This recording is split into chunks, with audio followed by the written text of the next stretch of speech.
ಅಡವಿಲಿಂಗ ಮಹಾರಾಜರ ನೆನೆಯಿರಿ, ಭಕ್ತಿಯಿಂದ ವರಗಳನ್ನು ಬೇಡಿರಿ.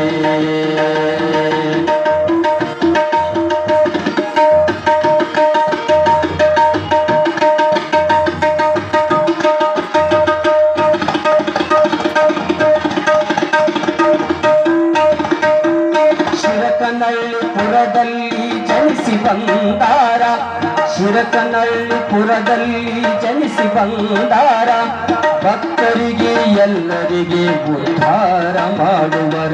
ಶಿರಕನಳ್ಳಿಪುರದಲ್ಲಿ ಜನಿಸಿ ಬಂದಾರ, ಭಕ್ತರಿಗೆ ಎಲ್ಲರಿಗೆ ಉದ್ಧಾರ ಮಾಡುವರ. ಶಿವಯೋಗಿ ಗುರುಗಳ ಕೃಪೆಯನ್ನು ಪಡೆದಾರ, ಶಿವಯೋಗಿ ಗುರುಗಳ ಕೃಪೆಯನ್ನು ಪಡೆದಾರ, ಸರ್ವ ಭಕ್ತರ ಮನದಲ್ಲಿ ನೆಲಸಾರ. ಅಡವಿಲಿಂಗ ಮಹಾರಾಜರ ನೆನೆಯಿರಿ, ಅಡವಿಲಿಂಗ ಮಹಾರಾಜರ ನೆನೆಯಿರಿ, ಭಕ್ತಿಯಿಂದ ವರಗಳನ್ನು ಬೇಡಿರಿ.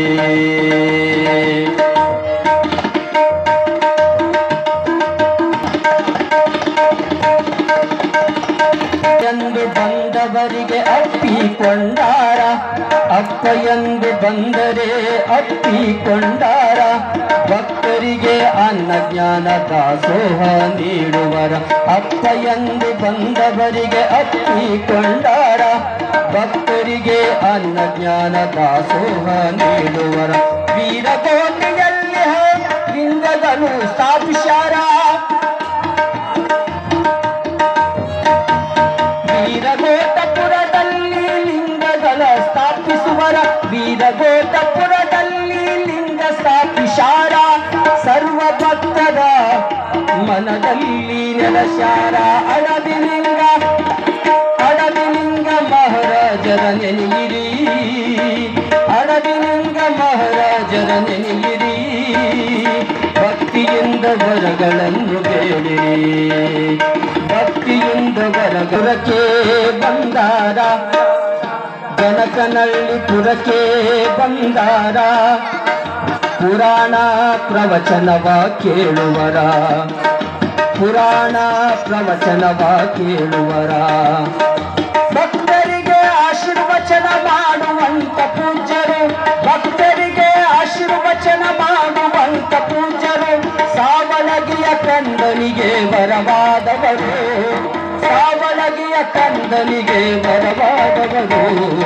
ಅಡವಿಲಿಂಗ ಮಹಾರಾಜರ ನೆನೆಯಿರಿ, ಅಡವಿಲಿಂಗ ಮಹಾರಾಜರ ನೆನೆಯಿರಿ, ಭಕ್ತಿಯಿಂದ ರಾಜರ ನೆನೆಯಿರಿ, ಭಕ್ತಿಯಿಂದ ವರಗಳನ್ನು ಪಡೆಯಿರಿ ಅಂತ ಹೇಳಿ ಬಹಳ ಸುಂದರವಾದಂತ ಗೀತೆಯನ್ನು ಗವಾಯಿಗಳು ಹಾಡಿದರು.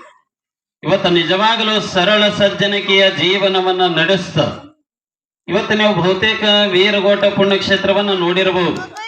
ತಿಂತನಿ ಹತ್ರ ಬರ್ತದೆ, ದೇವದುರ್ಗಕ್ಕೆ ಹೋಗುವಂತ ಮಾರ್ಗದೊಳಗ ಬರುವಂತ ವೀರಗೋಟ ಪುಣ್ಯಕ್ಷೇತ್ರ ಒಂದು 20 ವರ್ಷ 20-30 ವರ್ಷದ ಹಿಂದೆ ಆ ತಿಂತನಿ ಮೌನೇಶ್ವರ ಜಾತ್ರೆಗೆ ಹೋದಂತ ಭಕ್ತರೆಲ್ಲ ಆ ಸ್ಥಳದೊಳಗ ಹಾದಿಯೊಳಗ ಆ ರೋಟಿನೊಳಗ ತಿರುಗಾಡ್ಬೇಕಂದ್ರೆ ಹೆದರ್ತಿದ್ರು, ಜೀವ ಭಯದಿಂದ ಹೆದರ್ತಿದ್ರು. ಅಂತ ಭಯ ಪಡುವಂತ ಜನ ಕಾಡು ಕಗ್ಗಲ್ಲ ಪ್ರದೇಶದೊಳಗ ಇವತ್ತ ನಿಜವಾಗಲೂ ಆ ಕ್ಷೇತ್ರವನ್ನ ನೋಡಿದ್ರ ಕೇವಲ ಪುಣ್ಯಕ್ಷೇತ್ರ ಅಲ್ಲ, ಕೇವಲ ಪಾವನ ಪುಣ್ಯಕ್ಷೇತ್ರವಲ್ಲ, ಕಣ್ಣಿಗೆ ಕಾಣುವಂತ ನಾವೆಲ್ಲ ಸತ್ತ ಮೇಲೆ ಕೈಲಾಸ ಸ್ವರ್ಗ ಅಂತೀವಲ್ಲ, ಸತ್ತ ಮೇಲೆ ಅಲ್ಲ, ಇದ್ದಾಗನೇ ಆ ಕ್ಷೇತ್ರಕ್ಕೆ ಹೋದ್ರ ಇವತ್ತ ಕೈಲಾಸವಾಗಿ ಸ್ವರ್ಗವಾಗಿ ಕಾಣಿಸ್ತದಂದ್ರ ಆ ಕೈಲಾಸ ಸ್ವರ್ಗ ಮಾಡಿದಂತ ಪುಣ್ಯ ಪುರುಷರೇ ಅಡವಿ ಲಿಂಗ ಮಹಾರಾಜನಂತೇಳಿ ಹೆಮ್ಮೆಯಿಂದ ಹೇಳ್ಕೋಬೇಕಾಗ್ತದೆ. ಮಹಾಯೋಗಿಯ ಜೋಳಿಗೆ ಅಡವಿಲಿಂಗ ಮಹಾರಾಜರ ಜೋಳಿಗೆ ನಂಬಿದ ಭಕ್ತರ ಬಾಳಿಗೆ ಅದು ಹೋಳಿಗೆ. ಗುರುವಿನ ಪಾದದಡಿಯಲ್ಲಿ ಇರುವಂತ ಅಂಗಾರ ನಂಬಿದ ಭಕ್ತರ ಬದುಕಿಗೆ ಅದು ಬಂಗಾರ ಅನ್ನುವಂತೆ ಇವತ್ತು ಸಮಾಜದೊಳಗ ಭಕ್ತರನ್ನ ಉದ್ಧಾರ ಮಾಡುವಂತ ಕಾಯಕ, ಭಕ್ತರಿಗೆ ಭಕ್ತಿಯ ಮಾರ್ಗವನ್ನ ತೋರಿಸುವಂತ ಕಾಯಕ ಮಾಡುವಂತ ಪೂಜ್ಯರು ಯಾರಾದ್ರೂ ಇದ್ರೆ ಅದು ಅಡವಿಲಿಂಗ ಮಹಾರಾಜರಂತ ಹೇಳಿ ಭಕ್ತಿಯಿಂದ ಹೇಳ್ತೀನಿ, ಹೆಮ್ಮೆಯಿಂದ ಅಲ್ಲ, ಭಕ್ತಿಯಿಂದ. ಯಾಕಂದ್ರ ಈಗಿನ ಕಾಲದ ಗುರುಗಳು ನಿಮಗೆ ಹೇಳ್ತೇನೆ, ಮೈ ಮ್ಯಾಲ ಚಲೋ ಬಟ್ಟೆ ಹಾಕೊಳ್ತಾರ, ಮೈ ಮ್ಯಾಲ ಚಲೋ ಬಟ್ಟೆ ಹಾಕೊಳ್ತಾರ, ನಂಬಿದ ಭಕ್ತರು ಭಕ್ತಿಯಿಂದ ಇಟ್ಕೊಂಡು ಕರೆಯುವಂತ ಭಕ್ತಿಯಿಂದ ಕರೆಯಾಕ ಬರುವಂತ ಭಕ್ತರು ಕರೆಯಾಕ ಬಂದ್ರ ಯಪ್ಪ ಮನಿ ಕಡ್ಸೇನು ನೀ ಗುರು ಅದಿ ಮನ್ಯಾಗ ಪಾದ ಹಾಕಿದ್ರ ನಾವು ಪಾವನ ಆಗ್ತೀವಿ, ಮನ್ಯಾಗ ಪಾದ ಹಾಕು ಅಂದ್ರ ನನ್ನ ಕೈಯಾಗ ಮೊದಲು ಉಂಗುರ ಹಾಕು ಅಂತ ಕೇಳ್ತಾರ ಈಗಿನವ್ರು.